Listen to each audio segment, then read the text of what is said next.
पक्षी अंगणी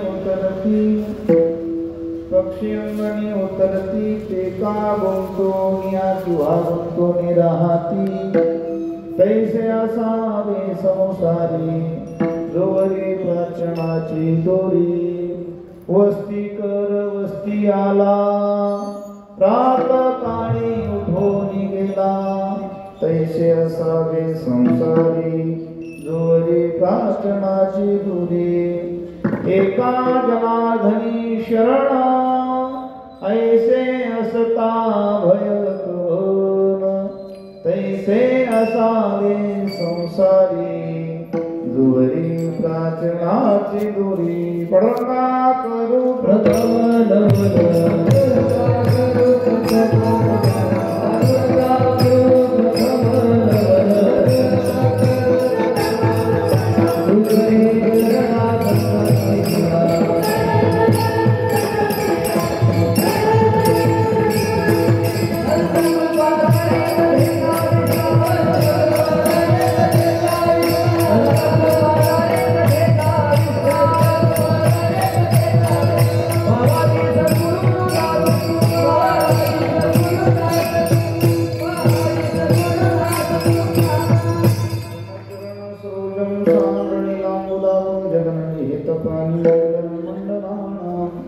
करुणतुलसी माला कंदरं कंजनेत्रं सदैधवनहासं विठ्ठलं चिन्तयामि महायोगपीठे तटी भीमरथ्यां वरं पुण्डरीकाय दातुं मुनीन्द्रहे समागत्य तिष्ठं तमानन्दकन्दं परब्रह्मलिङ्गं भजे पाण्डुरङ्गं करचरणकृतं वा कायजं कर्मजं वा श्रवणमयमजं वा मानसं वा परादं वेतमवेतं वा सर्वमेतशमस्व जय जय करुणाते श्री महादेव शंभो नीलांजनं समाभासं रविपुत्रं यमाव्रजं छायामार्तण्डसंभुतं तं नमामि शनीश्वरं जयन्ते किल्या स्मरण ओय सकल विद्यं जनिकरण ते जीवंदो श्री चरण श्री गुरूंचे नमस्कारो आता ओम नमो ज्ञानेश्वरा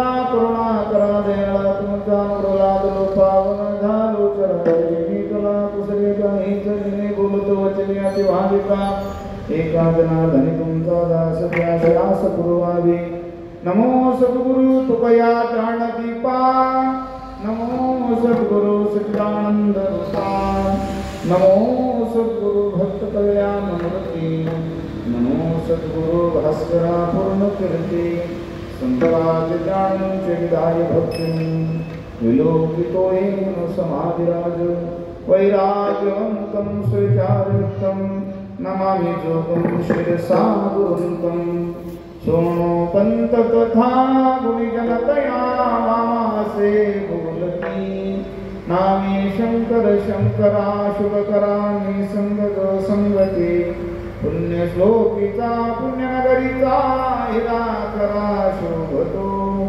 ऐशा संतवरा शुभकरा दांडी करा वंदितो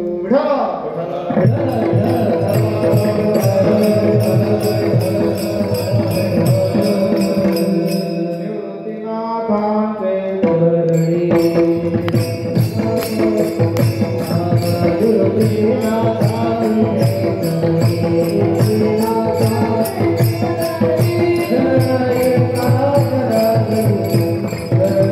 Jai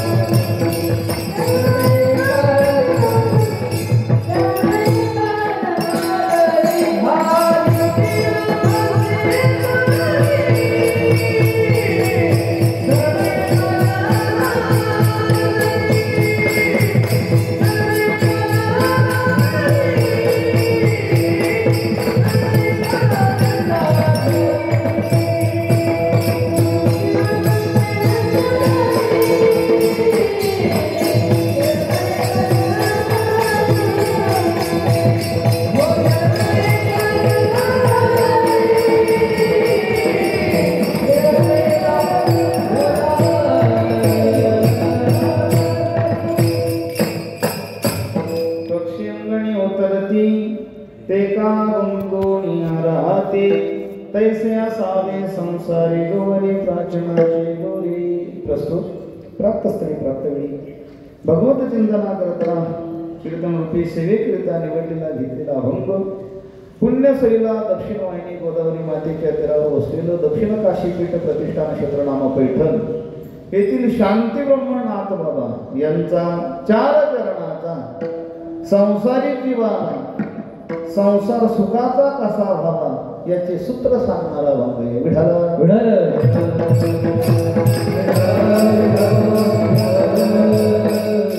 दोन दृष्टांत आहे आणि एक सिद्धांत आहे आणि त्या सिद्धांताचा भोवती अभंग फिरतो.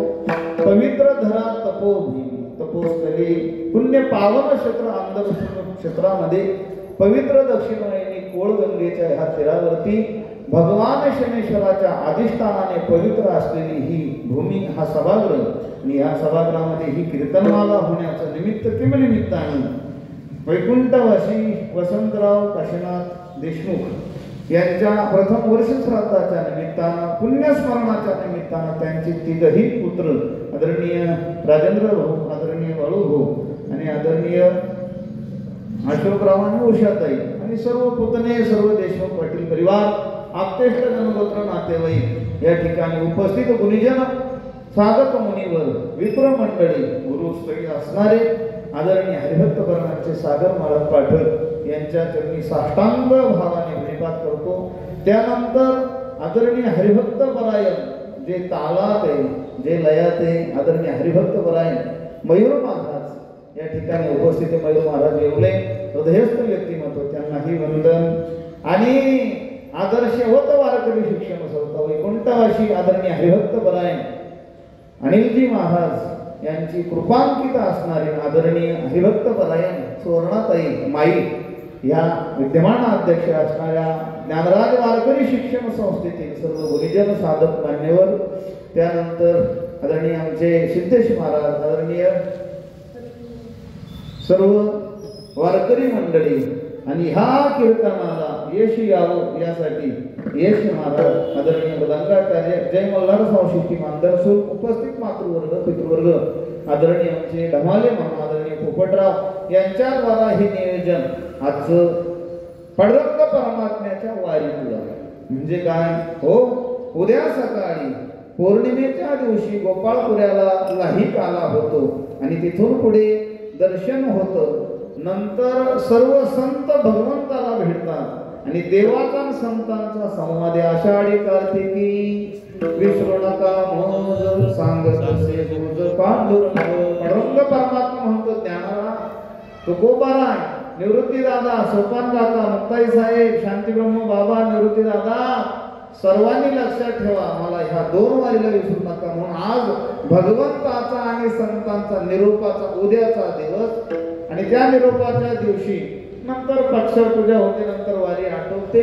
अशा वारीच्या कालखंडामध्ये आलेलं हे पुण्यस्मरण गुरुपौर्णिमेच्या आधी शुद्ध पक्षावरती असणारं पुण्यस्मरण वैकुंठवासी वसंतरावाच्या निमित्तानं आपण सर्व जमलेला आहात. एक तासभरामध्ये 12 वाजेपर्यंत सेवा आपल्याला आठवायची आहे.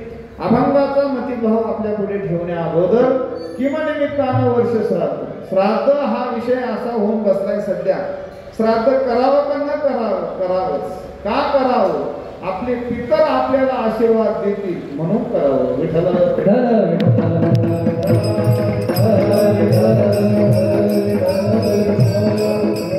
कारण जोपर्यंत पितरांची आपल्यावर कृपा होत नाही जोपर्यंत पितरांचा आशीर्वाद आपल्याला मिळत नाही तोपर्यंत आपल्या आत्मकल्याणाची संभावना फार कमी. कदाचित संतांची कृपा तुमच्यावर होईल पण ती कधी जर तुम्ही पितरांचे सेवक असाल तर होईल ही लक्षात ठेवा. मग त्या पितरांना पितृतर्पण करण्याचा विधी देवर्णामाचे छत्र चामर स्वर्ग दयाचे अग्रहार मंत्रविद्येशी माहेर ब्राह्मण देव. हे भुवैकुंठीचे भूदेव असणारे हे ब्राह्मण मंडळी यांच्या मुखातून वेद उपनिषदाचा घोष ऋचा वेद मंत्र त्यांच्या मुखारविंदातून प्रसवतात बाहेर पडतात आणि त्याने ह्या आत्मयोगाने घडलेले ह्या उपाधी देहाच्या द्वारा जे कर्म विकल्प पाप पुण्याची साखळी सोडवण्याचा दिवस म्हणजे आजचा दिवस. पण तो कोणाचा पुन्हा म्हणा तो पुत्र आहे ती पुत्रा, तो पुत्र जाणा जो आपल्या पित्याचं कल्याण इच्छितो त्याला पुत्र म्हणा. त्या पुत्रांच्या द्वारा एक वर्षभराचा विधी असतो, एक वर्षभराचा अंत्येष्टी कर्मापासून तर आतापर्यंत एक विधी असतो. त्यामध्ये दररोज पिंडदान करावं 10 दिवस, पण तेवढं ज्ञान आपल्या ठिकाणी नसल्याने आपण ह्या विप्र मंडळीच्या द्वारा एकाच दिवशी दशक्रियाच्या दिवशी खौर कर्म करून आणि त्या ठिकाणी सोहळ पूजन करतो. ते भावकीसाठी, 13वं ही नातेवाईकांसाठी, आप्तेष्टांसाठी प्रीतिभोजन आणि तिथून पुढे मासिक श्राद्ध 6 महिने नंतर भरणी श्राद्ध करावं का न करावं हा ज्याच्या त्याच्या पद्धतीने ज्याच्या त्याच्या योगाने तो योग येतो. आणि नंतर शेवटी वर्ष श्राद्ध करावं लागतं.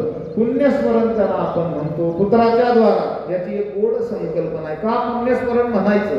आपल्याला 13व्याच्या दिवशी एक युक्तिवाद सांगितला जातो. ब्राह्मण मंडळी विचारतात, गेलेल्या व्यक्तीच्या निमित्तानं तुम्हाला काहीतरी वर्ज करावं लागेल. मुलगा मुलगी सर्व बसतात. वर्ज करा म्हणजे सोडा. किती दिवस? 1 वर्षभर. काय सोडा? तुम्हाला कोणी पदार्थ सोडा, कोणी चप्पल सोडतं, कोणी पदार्थ सोडतं, कोणी रंग जे जे वाटतं ते सोडतं. पण विषय असा असतो आपल्या जीवाच्या आवडीचा विषय सोडावा हा आग्रही भाग असतो. पण मला प्रामाणिक सांगा, आपण आवडीचा विषय सोडतो का ना आवडीचा? जर सागर गुरुंनी सांगितलं का सोडा, तर लगेच सांगितलं पाहिजे मी चहा सोडतो, मी तंबाखू सोडतो, हे सोडलं पाहिजे आवडीचा. पण आपण विचार करतो थांबा ज्याची ना आपली वर्षभर गाठभेट पडणार नाही असा पदार्थ शोधतो. आणि त्याच्या पाठीमागचं लॉजिक काय? जो पुत्र असतो त्या पुत्राने 1 वर्षभर त्या पदार्थाच्या निमित्तानं, म्हणजे मी कोणाच्या घरी गेलो 10 घरी गेलो एका दिवसाला, चहाला नाही हो, माझे वडील गेलेले, माझी माय गेलेली, म्हणून 1 वर्षभरासाठी मी चहा वर्ज केलेला आहे. त्या चहाच्या निमित्तानं त्या पितरांचं स्मरण त्या पुत्राकडून होणं आणि त्या स्मरणाने त्या पितरांना पुण्य अर्पण होणं याला पुण्यस्मरण म्हणा. विठ्ठल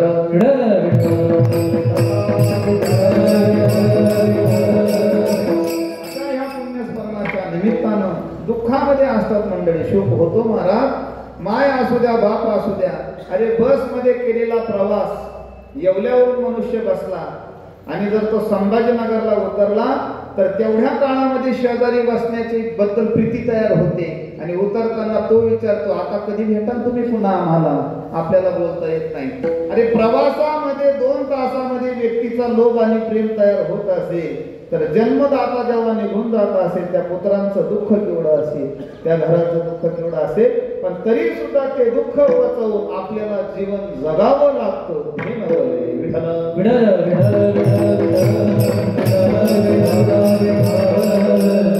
अशा ह्या मायेच्या संसारामध्ये जीवाने नेमकी कसं राहावं याचं सूत्र नाथबाबा सांगतात. दुःख तर आहेच, दुःख नाही असा मनुष्य नाही. 84 लक्ष योनी ज्या आहे त्याही दुःखाने भोवल्या येत नवल नाही. अरे इथे ब्रह्मादिक आले, इथे संतादिक आले, तेही दुःखाला पावले यात नवल नाही. दुःखाच्या भूमिकेमध्ये जर तुम्ही इथे सुख आहे असं म्हणाल तर यात नवल नाही. सुखाचा विचार सुद्धा ह्या वृत्ती लोक सुखाचा विचार नाही सुखाचा विचार नाही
हा विचार सुद्धा मृत्यू लोकामध्ये नाही. मृत्यू लोके सुखाची कहाणी ऐकी जे लकवणाच्या श्रवणी कैसे सुख निद्रा अंतरुणी इंगळाच्या. विस्तवाच्या अंतरुणावर झोपायचं आणि गारवा मागायचा शक्य आहे का ही गोष्ट? नाही शक्य. हा मृत्यू लोक आहे. इथे महाराज प्रत्येक क्षणोक्षणाला दुःख आहे आणि या एवढ्या मोठ्या दुःखाच्या भोवऱ्यामध्ये विस्तार करणार नाही. तुकोबराय दुःखाला पावले पावले, ज्ञानोबराय दुःखाला पावले पावले, पण त्या दुःखाला सुखात त्यांनी परिवर्तित केलं, पण दुःखाला स्पर्श केला त्यांनी. कोपला पाटील गावीचे हे लोक, कोपला पाटील गावीचे हे लोक, आता मग भिक कोण घाली, आता मग भिक कोण घाली, कोपला पाटील गावीचे हे लोक, कोपला पाटील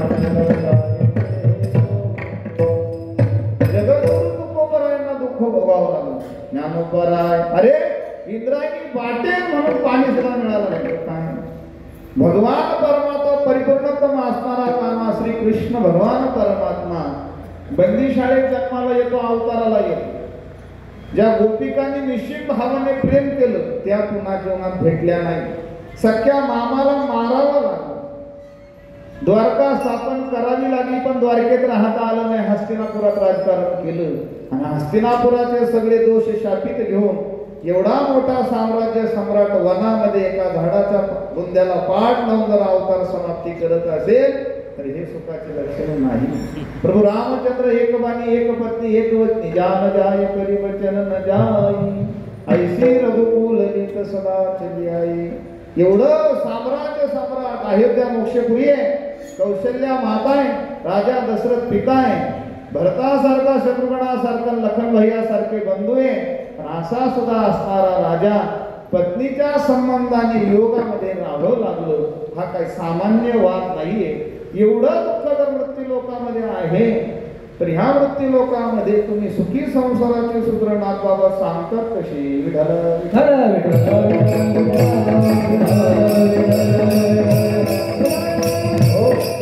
नाथबाबा म्हणजे अवघड नाही. जो सर्प इतरांना दंश करतो तो सर्प गारुड्याला सुद्धा दंश करतो. मग गारुडी त्याला घाबरत नाही. याचं कारण काय? सर्प तर तोच आहे आणि इतर तर आता जर मला सांगा निघू नये, पण जर साप निघाला कुठे? माझ्याकडे नका बघू, माझ्याकडे तर मी तर थांबणारच नाही. पण जर निघाला, अरे साप सुरळी निघाले तर कीर्तन मोडत. साप आहे, सापाला विषाचा दात आहे हे सर्वांना माहिती आहे. विषाने काय येणारे? मृत्यू येणारे हे माहिती आहे, म्हणून आपण घाबरतो आणि पळतो. मग गारुड्याला त्या सापाची भीती का वाटत नाही? फरक एवढाच आहे, आपण नाग हा विषाच्या दातासह सांभाळला आणि गारुड्याने तो सांभाळला, पण विषाच्या दाता विना सांभाळला. त्याने अगोदर विषाचा दात काढून घेतला मग सांभाळला. जो साप आपल्याला भीतीचं कारण ठरतो तोच साप गारुड्याच्या खेळणीचं कारण, आनंदाचं कारण ठरतो. याचाच परिणाम उलटा असा आहे, जो संसार आम्हाला दुःखाचा ठरतो तोच संसार संतांना सुखाचा का ठरतो? की मोहरूपी असणारा संसाराचा संतांनी दात काढून घेतला आणि आपण त्या मोहाच्या दाताला सहज घेऊन सांभाळतोय. अडचण इथं आहे. मग ती अडचण दूर करण्यासाठी नाथबाबा प्रयत्न करत आहेत. हो नाथबाबा, इथपर्यंत आम्हाला पटलंय, इथपर्यंत खरं आहे, पण संसार तुमचा असू द्या आमचा असू द्या, जर दुःखाचा असेल तर सुखाचा करायचा कसा? तो दात काढायचा कसा? काय झालं? महाराज म्हणले बरोबर आहे. कसं बरोबर आहे? राजाच्या नगरामध्ये दोन पोपट, एक लोखंडाच्या पिंजऱ्यात आहे आणि एक सोन्याच्या पिंजऱ्यात आहे. लोखंडातल्या पिंजऱ्यातला पोपट सोन्याच्या पिंजऱ्यातल्या पोपटाला म्हणजे राजाच्या पोपटाला संवाद साधतो. काय गड्या तुझं भाग्य? म्हणले काय भाग्य? म्हणले अरे मी मला आहे पिंजरा, पण कशाचा आहे? लोखंडाचा आहे. आणि तुझा पिंजरा कशाचा आहे? सोन्याचा आहे. सोन्यातला पोपट म्हणला वेडा का खुळा? म्हणले काय? अरे पिंजरा सोन्याचा असू दे, पिंजरा लोखंडाचा असू दे, पण बंधन मात्र एकच आहे. विठ्ठल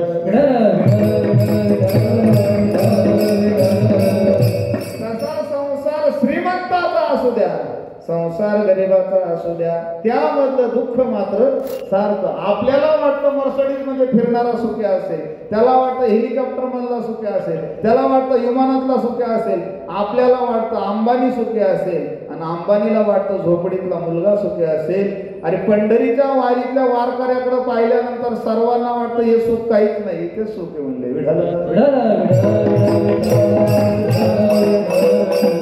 कठीण प्रकरण आहे. मग ह्या सुखाच्या मर्यादा संसारामध्ये अनुभवाविना आहे का हो महाराज? तुम्ही त्या संसाराला सुखी करण्याचा काही अनुभव घेतला का? म्हणजे अनुभवाविना बोलतो का आम्ही? अनुभव आले अंगा ते या जगात येत असे. नाथबाबांकडं संत अनुभवाविना बोलत नाही. नाथबाबाकडं एक माता आली, सगळ्यांना माहिती आहे. कशासाठी? त्याचा मूल दररोज गुळ खायचा. काय खायचा? विद्यार्थी मंडळ काय खायचा? गुळ खायचा. किती खायचा? तुम्ही किती खाता? किलोभर. दररोजचा गुळ खायचा. आता हा गुळ सोडावा. मग आता काय? जुन्या काळामध्ये माता भगिनी एक तर साधू संताकडं ब्राह्मणाकडं कोणाकडं तरी जाणार, महाराज काहीतरी पर्याय द्या. तशी नाथबाबाकडे ती माता गेली. म्हणले नाथराया, अहो आमचा हा मुलगा भर गुळ खातो. नाथराया म्हणले उद्या या. उद्या आल्यानंतर म्हणले 15 दिवसांनी या. 15 दिवसांनी आल्यानंतर म्हणले महिन्याने या. आणि महिन्याने आल्यानंतर नाथबाबांनी सांगितले बाळा गुळ सोडून दे. म्हणजे एवढं सांगण्यासाठी महिना घातला का? काय सांगितलं फक्त एका महिन्याने? बाळा गुळ सोडून दे.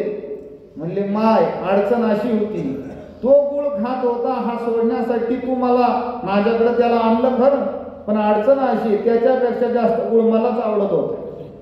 मला दररोज गुळ भरपूर लागायचा खाण्यासाठी, तर मी त्याला सांगूच कसं? माझा अधिकार नाही ना गुळ बंद कर. मग अगोदर 1 महिना मी गुळ बंद करण्याच्या पूर्ण प्रक्रिया केल्या, आणि आता तो पूर्ण गुळ खाणं मी बंद केलं. मी आता अनुभव घेतला, मग तो आता जगाला देतो. ही संतांची परिभाषा आहे. संतांनी सुखी संसाराचे सूत्र शोधले आणि अनुभव जगाला दिला. अभंगाच्या प्रशंसा. पक्षी अंगणी उतरती,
त्या सूत्रामध्ये उदाहरण दिलं.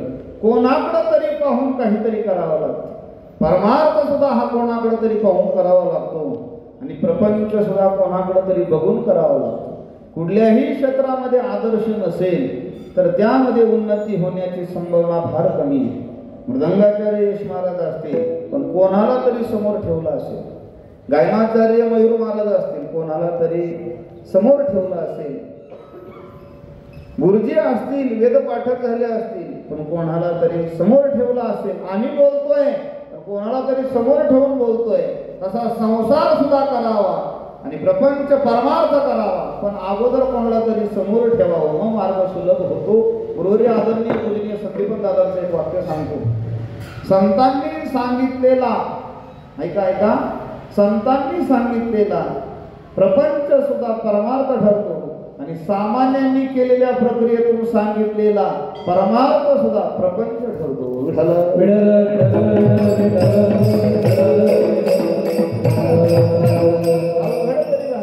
म्हणून संसार कसा करावा याचं पहिलं उदाहरण पक्षी अंगणी उतरती. सगळ्यांना कळण्यासारखं आहे, अवघड काहीच नाही. कसा करायचा?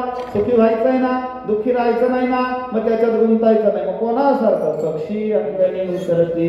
अरे रानामध्ये जाणारे पक्षी घरटं सोडून सकाळी निघाले आणि परते पावली आपल्या घरट्याकडे येत असताना भूक लागली. सायंकाळी आपल्या पिलांना काहीतरी घेऊन जाऊन आपली भूक भागावी म्हणून एका अंगणामध्ये त्यांना काही दाणे, टपोरे दाणे असे दिसले. त्यांनी हळूच त्या अंगणामध्ये उतरले आणि उतरल्यानंतर दाणे टिपले आणि आता दाणे टिपल्यानंतर ते त्या ठिकाणी न राहता अंगणाचा त्या घराचा लोभ न घेता ज्या पद्धतीनं ते तिथून उडून गेले तैसे असावे संसारी. तुम्ही म्हणाल का हो महाराज, पक्षी अंगणी उतरती ते का गुंतून राहते? मग पक्षाचं उदाहरण का दिले? इतरत्र ही सगळे प्राणी आहे. तसा तर तुझे द्वारीचा कुतरा नको मोकलू दातारा, धरणी घेतले दारात नको धरू उठोनी हात. महाराज ज्ञानोबरायांच्या दरबारामध्ये तुकोबराय भूमिका मांडतात पण तुझे द्वारीचा कुत्रा मग असंही म्हणता आलं असतं. पक्षी अंगणी उतरती कुत्रा अंगणी उतरती असं का नाही म्हटलं? किंवा इतरत्र सगळे प्राणी का नाही घेतले? कारण का पक्षाच्या ठिकाणी जी लक्षणं आहे ती जीवाच्या ठिकाणी बसतात. कारण उदाहरण देत असताना उपमा उपमेयाचा साम्यभाव आल्याशिवाय संत बोलत नाही.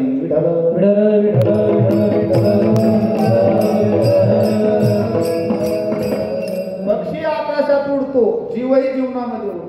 पक्षाच्या ठिकाणी दोन पंख, जीवाच्या ठिकाणी प्रारब्ध आणि प्रयत्न दोन पंख. पक्षाच्या ठिकाणी चोच आहे, जीवाच्या ठिकाणी मुख आहे. पक्षाच्या ठिकाणी प्रारब्ध आहे, जीवाच्याही ठिकाणी प्रारब्ध आहे. पक्षाच्या ठिकाणी सैर जीवन आहे, जीवाला सुद्धा सैर जीवन आहे. मग ह्या सगळ्या गोष्टी अवलंबत असताना पक्षाची भूमिका का घ्यावी? कारण पक्षी जसा सुचिरभूत आहे जीवाने सुचिरभूत राहावं. पक्षी जसा मोहामध्ये अडकत नाही तसं जीवाने त्याच्यामध्ये अडकू नये. दाना टिपल्यानंतर जसा पक्षी अन्नाचा लोभ ठेवत नाही तसं संसाराचा लोभ, घराचा लोभ त्या जीवाने ठेवू नये. आम्ही त्यांच्याकडे राहिलो की गुरुवर्य बोधे बाबा ब्रह्मचारी होते. बाबा पंढरपूर आळंदीला सोडून राहिले नाही आणि स्वतःला ज्या वेळेस स्वतःच्या गावी जायचे ते नागपूरमध्ये त्यांचा गाव होतं, त्या गावाला गेल्यानंतर त्या अंगणामध्ये घरची मंडळी बोलायची भाऊ वगैरे, पण बाबा नेहमी अंगणामध्येच जायचे, अंगणामध्येच बसायचे. कधीही बाबाने उभी हयात घराचा स्वतःचा उमरा ओलांडला नाही. त्यावेळेस आठवतं पक्षी अंगणी उतरती ते का गुंतवणी राहते. बाबा म्हणले अंगणच चांगलं, एकदा उमरा ओलांडला का उंबर घाट पुन्हा ओलांडणं कठीण आहे.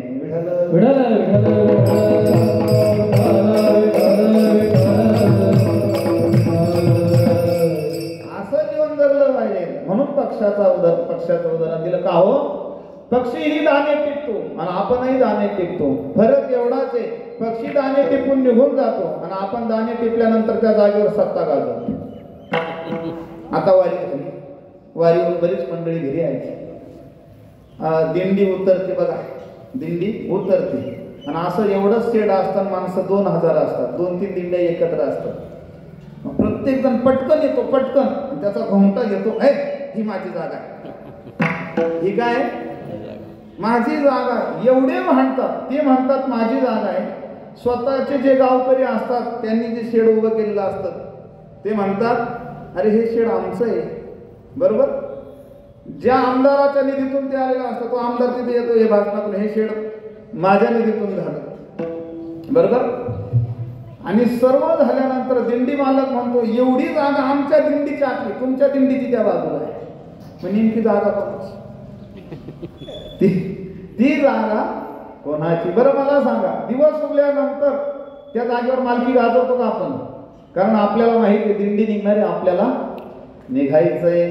फरक एवढाच आहे, आपली नसताना सुद्धा रात्रभराच्या मुक्कामासाठी एवढी सत्ता आपण गाजवतो. एवढी सुद्धा गाजवता जीवाना येऊ नये म्हणून पक्षाचं उदाहरण. पक्षी दाना टिपला का तिथे तो थांबत नाही. तसं जीवाने संसारात राहावं पण संसारात राहू नये. विठ्ठल विठ्ठल पक्षाच्या ठिकाणी दोन पंख आहे, जीवाच्या ठिकाणी दोन पंख आहे. एक प्रारब्धाचा आहे आणि एक प्रयत्नाचा आहे. प्रारब्ध बलवत्तर होत आहेत पण प्रयत्नाची जोड लागते. कधी कधी प्रयत्नाला प्रारब्ध साथ देत नाही. सारखे पंख जर हलवले तर प्रारब्ध सुद्धा अनुकूल सानुकूल होतो, हे लक्षात ठेवा. म्हणून त्या ठिकाणी ते पंख सारखे हलवले पाहिजे. बर, त्याच्या ठिकाणी पोट आहे. केवढं पोट आहे? छोटं पोट आहे. मनुष्याच्या ठिकाणी सुद्धा छोटं पोट आहे. एवढी हित असते, एवढंच पोट आहे प्रत्येकाच, एवढंच आहे. पण मला असं वाटतं बरं झालं देवाने तेवढंच दिलं. अरे ये पेट बड़ा बाका सबसे लगा दिया धोखा. ये पेट बड़ा बाका सबसे लगा दिया धोखा. देख सन्यासी देख फकीरा घर घर मांगे टुकड़ा. एक आसन पर कोई नहीं बैठा पीछे पेट का लकड़ा. ये पेट बड़ा बाका सबसे लगा दिया धोखा. या पोटाने सामान्याला नाही, किती जरी झाला संन्यासी माध्यमाशी तोंडवाशी महाराज, पोट मोठे अनिवार. हिंडविते दारोदार हितभर पोटासाठी पहा केवढी आटाटी. तुकोबराने अगोदर माप घेतलं, मग अभंग केला. हितभर पोटासाठी. ज्याला शंका असेल त्याने नंतर पोटाला हात लावा, पण एवढंच आहे बरं का. पण ते भरवत नाही. भरलंय का? बरं, ते कशानेच भरत नाही. ते अन्नाने भरत नाही, धनाने भरत नाही, मोहाने भरत नाही, विषयाने भरत नाही, कशानेच भरत नाही. बरं, भरलं असेल तर कोणीतरी हात वर करावा. हो, माझं पोट भरलंय, मला भूकच राहिली नाही, असं होतं का? सकाळी 80 गुलाबजाम जरी खाल्ले तरी संध्याकाळी काय लागते? जास्त वाटले गुलाबजाम नाही. आमच्याकडे आहे खाणारा तेवढा. तुम्हाला इच्छा असेल तर मला बोलवा, त्याला घेऊन येतो. सारखं महाराज 80 गुलाबजाम. हां बरं, 80 गुलाबजाम त्याने खाल्ले सकाळी. त्र्यंबकेश्वरच्या दिंडीतला प्रसंग. आता आम्हाला असं वाटलं 80 गुलाबजाम खाल्ल्यानंतर हा रात्री काही जेवणार. आम्ही पंक्तीवाल्याला सांगितलं नाही, आमचे 5च माणसं आहे, तो नाही जेवणार. तो म्हणले का नाही जेवणार? जेवणार म्हणलं का? भूक लागली म्हणले. म्हणले अरे 80 पचले म्हणले. मला सांगा 80 गुलाबजाम खाऊन सुद्धा त्याचं पोट रिकामं राहिलं, भरत नाही पोट. मला फार अनिवार म्हणजे हा शब्द सहज नाही. आणि म्हणजे टोकदार असतं ते, एवढं पोटतं, एवढं पचवतं अखंड त्याला. मला सांगा दररोज घरामध्ये सायंकाळी महिला मंडळ तुमची कटकट कशाची असते? कटकट म्हणजे खालचा शब्द सांगितला, वनवन कशाची असते? नाही नाही नाही, तुमची कटकट ह्याची वनवन असते. कटकट काय असते? भाजीला काय? हा फार मोठा एकशे प्रश्न आहे घराघरातला. बरं, बाजार तळे भाजीपाला आहे, पण तरी सुद्धा प्रश्न कशाचा आहे? भाजी काय करायची. आणि तुम्हाला वनवन असते नेमकी आता आणून तरी काय काय, बरोबर का नाही? तरी सुद्धा घरातला स्वयंपाकाचा मेळ जमत नाही, कारण हे पोट मोठं कठीण आहे, भरत नाही. बरं मला सांगा, एका दिवसाला एक मनुष्य 3-4 चपात्या खात असेल? मला सांगा, तुम्ही पोत जेवण केलं तरी सुद्धा पोट रिकाम आहे. तुमचं नाही, माझं सुद्धा रिकाम आहे. कारण पोट भरत नाही, पोट मोठं कठीण आहे. मग अशा पोटाच्या प्रसंगाला भरवायचा असेल तर त्याची शिकवण एवढी त्या पक्षासारखं. एक दाना टिपावा. आपली अडचणी आपलं भरतंय खरं, पण आपल्याला चिंता पडली पुढच्या 3 पिढ्यांची आणि भविष्य आणि भूतकाळ याच्या चिंतेमध्ये आणि वेदामध्ये वर्तमान खराब करतो हे पक्षाकडून शिकायचं.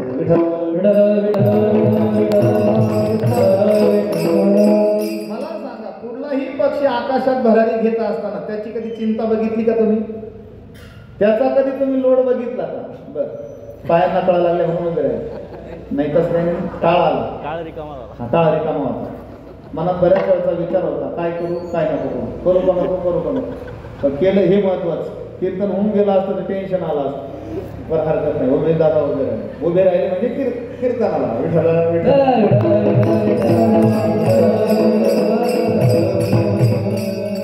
कुठलाही पक्षी घ्या, चिमणी घ्या, कुणी घ्या, महाराज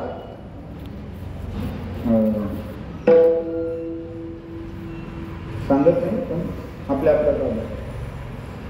एका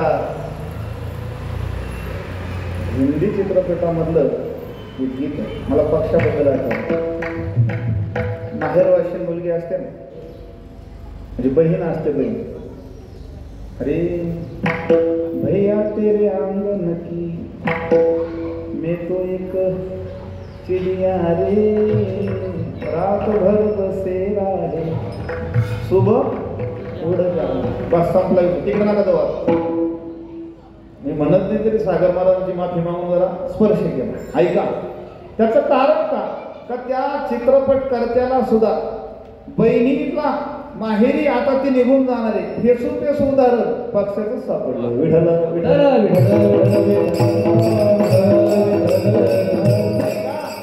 हे सांगण्याचं कारण, तुम्ही चिमणी असू द्या, तुम्ही कबूतर असू द्या, कुठलाही पक्षी असू द्या, त्याच्याकडे पाहून आपल्याला प्रसन्न वाटतं. त्याचं कारण का?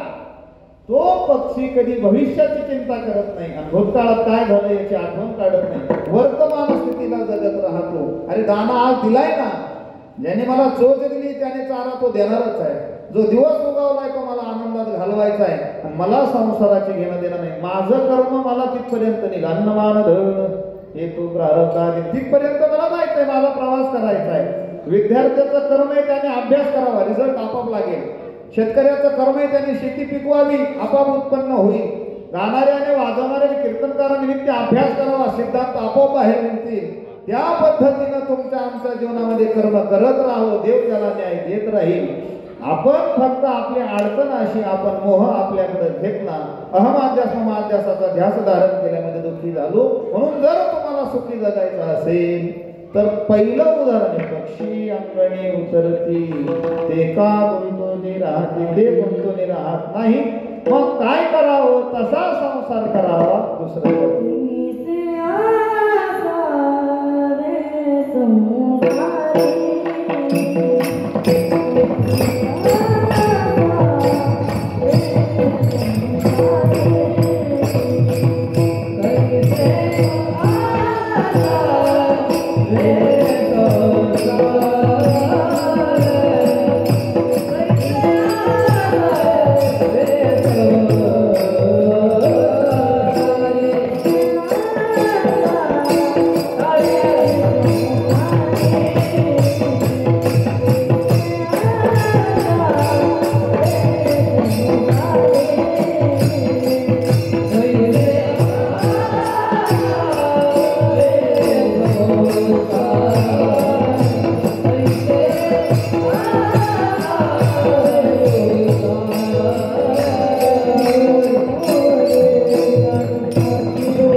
पक्षी अंगणी उतरती ते का गुंतून राहते त्यांच्याकडे बघा पैसे असावे संसारी. आता संसार नेमकी कशाला म्हणायचा? 2-4 प्रकारचा बराच संसार आहे महाराज. आम्ही टिकल्या बांगड्यांना घोंगड्यांना संसार म्हणलो. हा संसार थोडा आहे, संकुचित आहे, नजरेला दिसणार आहे. पुनरपि गणम पुनरपि मरणम पुनरपि जननी जठरेशेन ये संसारे खलदुस्तारे कृपया पारे पाय मुरारी भज गोविंदम भज गोविंदम भज गोविंदम मूढमते किती वेळा जन्मायागे नित्यवादी भजे.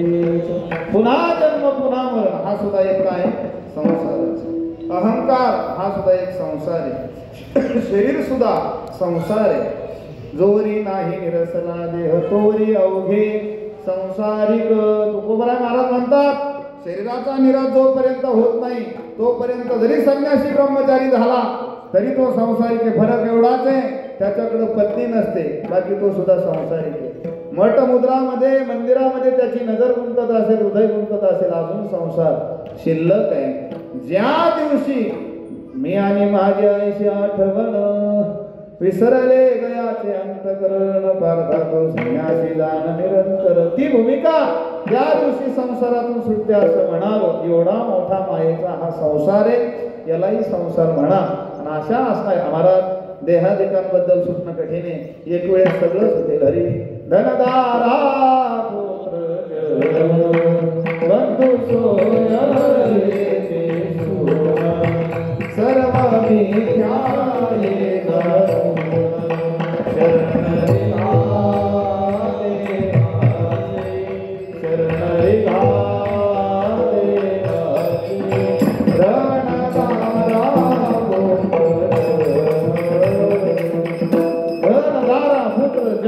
हे सगळे बंधाला संसारामध्ये कारण आहे आणि हे सगळं एक दिवस जाणार आहे. मग या संसाराच्या बंधामध्ये त्या जीवाने पडू नये. मग त्या संसारातून अलिप्त होण्यासाठी कोणासारखं पैसे असावे संसारी. जोवरी प्राचनात प्रारब्धाची दोरी जोपर्यंत आहे. महाराज बऱ्याच लोकांना पटत नाही पण प्रयत्नाने परमार्थ करावा लागतो. प्रारब्धाने प्रपंच होत असतो. हे खरंच पण लोकांना लक्षात येत नाही. लोक म्हणतात मी प्रयत्न नाही केला तर मग संसार कसा होईल? तो काळजी करण्याचं कारण नाही. ज्याचं त्याचं कपाळ स्वतंत्र, ज्याचं त्याचं प्रारब्ध स्वतंत्र. भगवती सीता माता, उर्मिला माता, श्रुतकीर्ती आणि मांडवी एकाच माहेरच्या आहे, एकाच कुळागोत्रातल्या आहे, पण जिचं तिचं कपाळ स्वतंत्र होतं. भगवती सीतेचं कपाळ सगळे म्हणले काय भाग्य तुझं, वैकुंठीचा राणा तुला पती मिळाला. भाग्य आहे का नाही? आणि त्या सीतेला वनवास भोगावा लागला, उर्मिलेला राजवाड्यात राहून भोगावा लागला, श्रुतकीर्तीला सेवेत भोगावा लागला आणि मांडवीला राजा भरताच्या योगात भोगाव. योग म्हणजे कसा? कारण लक्ष कोणाचं कोणाकडे नव्हतं. दुःख होतं पण दुःखाचं प्रारब्ध फरकवान होतं. विठ्ठल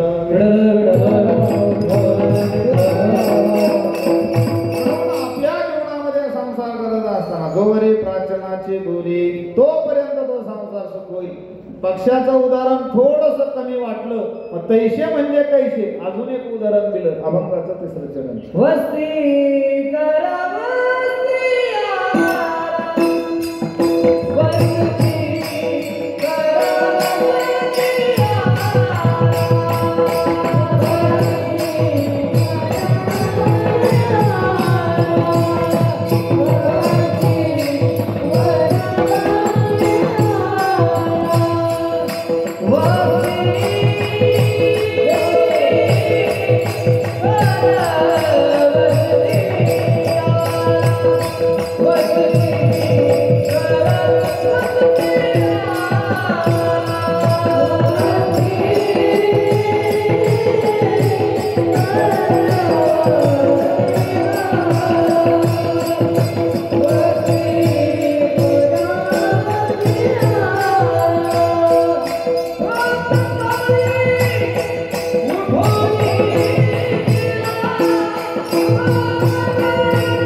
प्रातकाळी उठवणी गेला. उठवण्यासाठी उंच आवाज लागतो, उंच सोल लागतो म्हणून उठवणी गेला. उठूनच गेला, नाही गेला तर उठून घातला तो म्हणजे जा. कारण का रात्र संपली, वेळ संपली. जुन्या काळामध्ये गाड्या बस वगैरे काही नसायचं, सगळा पायी प्रवास असायचा. बाजार वगैरे लग्न कार्य सगळं पायी असायचं. वऱ्हाड सुद्धा पायी चालायचं. असा दुर्गम, कारण नाथबाबांचा काळ आहे. नाथबाबांच्या काळाला 500 वर्ष पूर्ण झाले. 500 वर्षाच्या अगोदर काय परिस्थिती असेल. मग जुन्या काळामध्ये आपल्या पाठीवर आपलं गाठोडे घेऊन सायंकाळची वेळ व्हायची, मजल दर मजल करणारे प्रवासी. मग जुन्या काळामध्ये कुठल्या तरी रस्त्याच्या कडाच्या घरमालकाला तो वस्ती करायला विचारायचा प्रवासी, दादा थकलोय, दिवस मावळतीला गेला, मला मुक्कामाला थांबायचंय. मालकाने सांगितलं हरकत नाही, कडाच्या पडवीमध्ये झोपा, तुम्ही ओरीमध्ये झोपा. आता मला सांगा, रात्री आलेला प्रवासी राहण्यासाठी विचारय, मला मुक्काम करायचा आहे. सकाळ झाल्यानंतर तो म्हणेल का येऊ का? कारण का ना परिचय. लग्नामध्ये जसं वरमाईला विचारतात ना माता भगिनी येऊ का 10 वेळेस, ते येऊ काचं अजून मला काही उत्तर सापडलं नाही. किंवा कीर्तनासाठी जर 10-20 महाराज लोक जमलेले असले तेही विचारतात आयोजकाला येऊ का. नाही लाला मामाला नाही बोललो मी, आमचं सांगतोय. तुम्ही भजनी आहे आणि कीर्तनकारांचं म्हणतोय.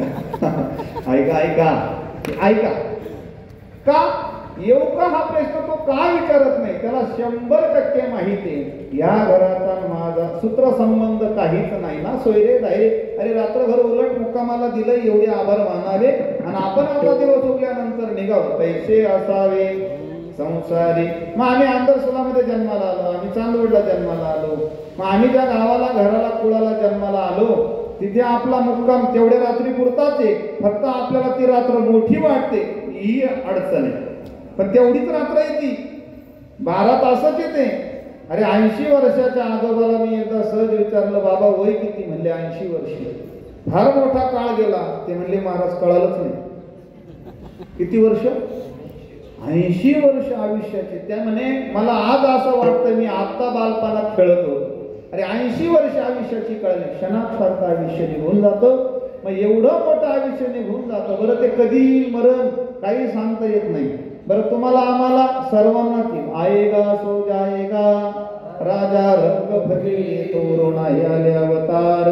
एरते पामर जीव की तेवा सांशी जरणानी यथावी आय नवाणी गृणाती नरंगराणी तथा शरीरानी विहाय जरणान्याने संयाती नवानी दे जैसे जरण वस्त्र सांडीचे मंग नूतन विडिजे तैसे देहांतरा ते स्वीकारी जे चैतन्य नाते किंवा उपजे ते नाशे नाशिले ते पुनरद्वी दिसे हे घटेगा यंत्र जैसे काय आधार आहे महाराज याला. आणि शरीर जाता आगवे हे नाशवंत स्वभावे म्हणून तुला झुंजावे. बंडू कुमार काळवाद्याचं मत मांडलंय. हे काळा नळाची तोंडी घातली लोणियाची हुंडी मासी पाक पाकडे तव हे सरी. अरे शरीराला मासी बसते, मासीला पंख हलवण्यासाठी जेवढा वेळ लागत नाही तेवढ्या वेळा जर शरीर सुटत असेल तर आम्ही सत्ता नेमकी गाजवतोय कशावर? हे शरीर मुळात पंचमहाभूताचं, पंचज्ञानेंद्रिय, पंचकर्मेंद्रिय, पंचकोश, पंचप्राण, पंचतत्वाचं हे शरीर मन बुद्धी चित्त अहंकार अंतःकरणाचं स्वरूप चालवतं याला. हे आईबाप म्हणतात जे हा मुलगा आमचा आहे, मुलगा म्हणतो शरीर माझं आहे, गणपत्र म्हणतात नातेवाईक आमचे. नेमके हा कोणाचा याला ठरवता येत नाही. सामूहिक सत्तेमध्ये वैयक्तिक सत्ता लागता येत नाही. मग या जगतावर सत्ता एकाच मालकाची आहे, एका ईश्वराची आहे. भगवान परमात्मा ह्या शरीराला चालवतो, महाराजाची ही सत्ता आहे. चाले हे शरीर कुणाचे असते कोण बोलविते हरिविन देखवी ऐकवी एक नारायण तयाचे भजन चुकून. ही भूमिका जीवाची बनते हे लक्षात ठेवा. ती बनलीच पाहिजे. म्या बोलविल्या विडू बोले, म्या चालविल्या तुझे चालविले, म्या हालविल्या प्राण हालिया जगाते चाळी.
इतक्या बळे इतक्या ताकदीने ऐसा तो समर्थ ब्रह्मांडाचा धनी वर्म हे जाणणे शरण आलो. मला एक सांगा, सर्व विश्वाची सत्ता चालवणारा कोणी? भगवान परमात्मा. मग आपण सर्व त्या वस्तीकरासारखं आपण विनंती केली त्याला, हे देवा आम्हाला इथपर्यंत इथे राहू दे तुझ्या सत्तेत. देव म्हणे राहा, पण सकाळ झाल्यानंतर आपण लक्षात ठेवायचं आम्ही वैकुंठवासी आलो या ठिकाणी, आपल्याला जायचंय. मला एक सांगा, आता नातेवाईक मंडळी इथे जमलेत तुम्ही, आता हे कीर्तन झाल्यानंतर तुम्हाला कुठे जायचंय? माझा नेहमीचा प्रश्न आहे, अरे कुठे जायचं? घरी जायचंय, पण कोणाच्या घरी? ज्याच्या त्याच्या घरी जायचंय. एकदा त्या घरापुढे उभे राहा, जरी 2 मजली 3 मजली असलं तरी, नवीन बांधकाम चालू असलं तरी. मी बघितले, छान आहे, आनंद आहे, का नसावा ऐश्वर्य. आणि बघितल्यानंतर सुद्धा त्या घराला एकदा विचारावं, हे घरा याचा मालक कोण? ते घर उत्तर दे, तू नाही. आजा मेला पंधा मेला बापूनच ना केला, देखत देखत ना तो पण तोही कैसा झाला, अरे तुझ्यासारखे तुझ्या आजे पंजे गेले, नातू पण तू जाशी, मी या जागेवर आहे. मग जर ते घर कोणाचा हा देह, हे घर कोणाचे आत्मा, कोणाचे हे घर हा देह कोणाचा, आत्माराम त्याचा तोची जाणे, ही भूमिका जीवाची असावी. म्हणून वस्ती कर वस्ती आला. उदाहरण फार गोड आहे. प्रातःकाळी, प्रात म्हणजे सकाळ झाली उठून, पैसे असावे संसारी. आणि ह्या सूत्रामध्ये जो कोणी राहील त्याला संसाराच्या भवसागराचं भय राहणार नाही. अभंगाचं शेवट.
एका जनार्दनी शरण ऐसे असता भैरवन आयुष्य म्हणजे कैसे तैसे असावे संसारी ह्या सूत्रानुसार जसे राहाल पक्षी अंगणी उतरते ते का गुंतून आरती वस्ती कर वस्ती आला तैसे असावे संसारी असा असल्यानंतर ऐसे असता भय कवन मग कशासाठी त्याला भय राहील मुक्त आनंदी तो राहील मग त्याच्या छंदामध्ये तो जगेल अशी भूमिका जीव घेऊन जगल्यानंतर त्याच्या ठिकाणी असणारा जरी दुःखाचा प्रपंच वाटत असला पण तोच त्याचा सुखाचा सुख विषय होईल आणि हळूच आल्हादरित्या ह्या संसारामधून तो तरुण जाऊ शकतो असे संसाराचे सूत्र मांडत असताना नातराया हा अभंगाचा भाव मथित करतात अभंगाचा भाव असाच असेल असा माझा दावा नाही पण गुरु परंपरेची सेवा करत असताना जे प्रभूत होतं ते मांडण्याचा प्रामाणिक प्रयत्न हरी पार ताळी वाजवा हरी हरी हरी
तैसे असावे संसारी दोरी प्राचनाची दोरी महाराज ज्ञानेश्वर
त्यांच्या सुपुत्रांनी आदरणीय अशोकदादा, रविभाऊ आणि बाळूभाऊ आणि सर्व त्यांचे पुतणे, वैशाताई, मुलगी, कन्या, सर्व परिवार या वतीने आणि सर्वांच्या हजेरीमध्ये ही सेवा संपन्न झाली.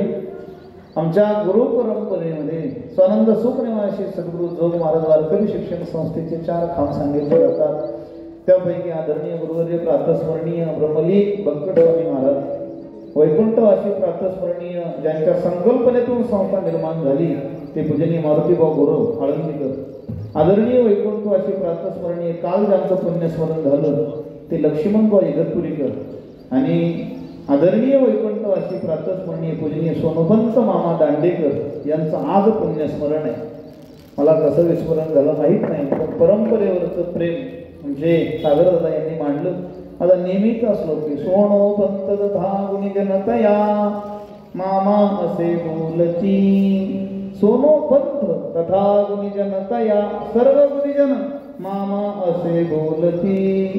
काय नावे शंकर शंकरा म्हणजे नाव शंकरे, वागले शंकरासारखे पवित्र कोकणस्थ होते. पण पुण्यामध्ये शिक्षण झालं आणि सद्गुरू जोग महाराजांची सेवा त्यांनी स्वतः केली. सोनोपंत मामांच्या गळ्यामध्ये कुस्तीचं लॉकेट सद्गुरू जोग महाराजांनी जाते वेळी टाकलं आणि सोन्या म्हणायचे ते माझा अधिकार नाही म्हणजे हे सांभाळ. तेव्हापासून हयात होईपर्यंत पूजनीय सोनोपंत मामांनी संस्था सांभाळली. मामांनी केलेली क्रांती संप्रदायाची फार मोठी. काय काय क्रांती केली? मामांनी 4 तासाचं वेतन 2 तासावर आणलं. मामांनी प्रवचन 1 तासावर आणलं. मामांनी भजनाची शिस्त सांगितली. कीर्तन परंपरा सगुण चरित्रे परम पवित्रे सादर वर्णावी, सज्जन वृंदे मनोभावे आधी वंदावी, जेणे करोनी अंतरी ठसावी मूर्ती श्री हरीची, ऐशी कीर्तन मर्यादा हे संतांच्या घरची. हे मामांनी जगाला सांगितलं. सिद्धांत आणि प्रमेय प्रक्रिया कशा लावाव्या, उपक्रम उपसंवार कसा असावा, साखळीबद्ध चिंतन कसं असावं हे मामांनी. आणि मामांचा न्याय होता. पूजनीय गुरुवर्य शांतीबाबा बाबा सांगतात मामासाहेब हे एका जगाचं युगाचं पर्व होतं. डॉक्टर राधाकृष्ण सर्वपल्ली राधाकृष्ण असे वाक्य वापरतात. पुण्याला आले होते एकदा. ते म्हणले आम्ही जगाला तत्वज्ञान सांगतो पण प्रत्यक्ष मामा तत्वज्ञान जगतात असे मामा होते. आणि त्या मामांचं पुण्यस्मरण आजच्या दिवशी आहे. एक शेवटचं सांगतो थांबतो. पाठक डॉक्टरांकडं मामा पुण्याला होते. शेवटचा काळ होता. थोडासा मूत्रपिंडाचा त्रास झाला मामांना आणि मामांनी त्यावेळेस सांगितलं डॉक्टरांना की मला लेडीज सेविका देऊ नका, मला जेंट्स पाहिजे. म्हणले असं का? म्हणले मामा म्हणले आयुष्यभर जपलंय स्वतःला, अंत काळाच्या वेळेस का स्पर्श करून देऊ. हे जगणं मामांचं होतं. विचार करा काय असतील मामा म्हणून. आणि मामांचं आपल्या नाशिकवर विशेष प्रेम होतं. नाशिकला सारडा मंडळी जी होती त्या ठिकाणी मामांचे देव मामलेदार यांच्या मंदिरासमोर 3 दिवस प्रवचन असायचे. असे मामा विशिष्ट एक पर्व होतं. बरोबर पूजनीय मारुती बाबा मामासारखे का झाले? कारण मामांचे सर्व पत्र व्यवहार आणि मामांनी नियुक्त केले संस्थेमध्ये मारुती बाबांना स्वतः. असे विशिष्ट बाबा आहे. मामांचीच प्रतिकृती आपल्याला दिसते. अजून एक सांगतो. पूजनीय सरसंघचालक द्वितीय सरसंघचालक माधव सदाशिव गोळवलकर गुरुजी नागपुरामध्ये होते एकदा. आणि गुरुजी मामांच्या प्रवचन व्याख्यान मालेला समोर येऊन बसले. अगोदर सरसंघचालक अगोदर येऊन बसले. त्यावेळेस त्यांना विचारलं असं का? म्हणले मामांचा अधिकार आमच्यापेक्षा सुद्धा मोठा हे मामा होते, लक्षात ठेवा. ही काही सामान्य घटना नाही. अशा पुण्यतिथीच्या दिवशी जर वैकुंठवासी वसंतरावाचं सुद्धा पुण्यस्मरण येत असेल तर हा पुण्याचा एक व्यवहारिक मानावा लागेल. आणि म्हणून अशा पुण्याला वंदन करतो. अधिक न बोलता सर्व साधक मुनिजन सर्व साधकांना सर्व परंपरेला वंदन करून सेवेला पूर्णविराम. हरी तुकाराम तुकाराम तुकाराम तुकाराम तुकाराम तुकाराम तुकाराम तुकाराम